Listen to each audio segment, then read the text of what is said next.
Minsan may mga taong dumarating sa buhay natin, hindi para mag-ingatin, kundi para mag-iwan ng mga alaalang habang buhay nating iingatan.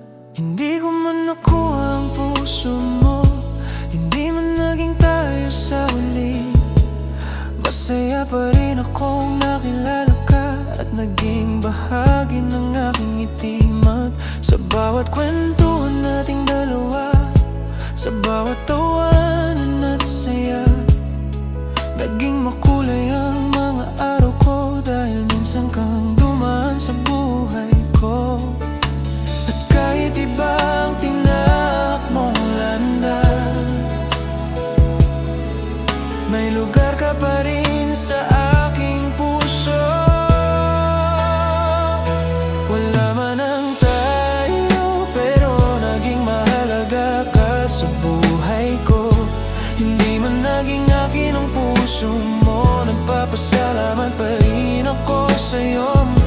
Wala man ang tayo, pero mananatili ang alaala mo sa bawat sandaling naging masaya ko. Ikaw ang isa sa mga dahilan nito.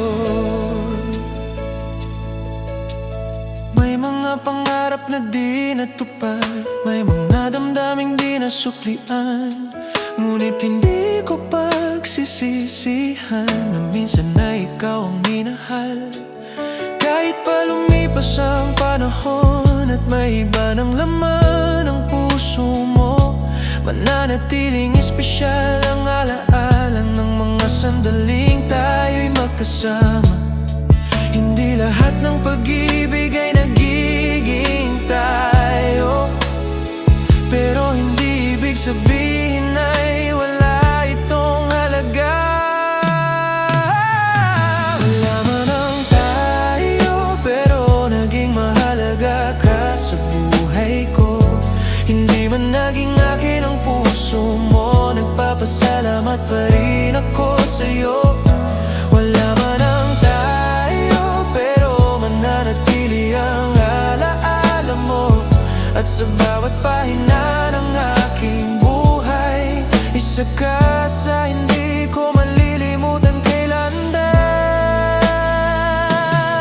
Kung sakaling muli tayong magkita sa ibang panahon o pagkakataon, ngingitian pa rin kita at ipagpapasalamat na minsan ka naging bahagi ng aking mundo.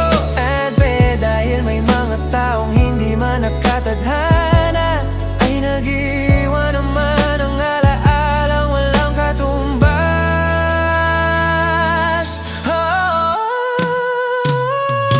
Wala man ang tayo, pero hindi mawawala ang alala mo, dahil sa munting panahon nakasama kita, naging mas makulay ang buhay ko. At wala man ang tayo, pero hindi ko pagsisiyon ng lahat ng gito, dahil ang importante,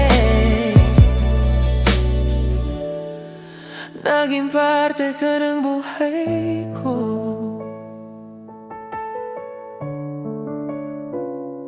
Wala man ang tayo, pero mananatili ka sa alaala ng puso ko. Ay kurban.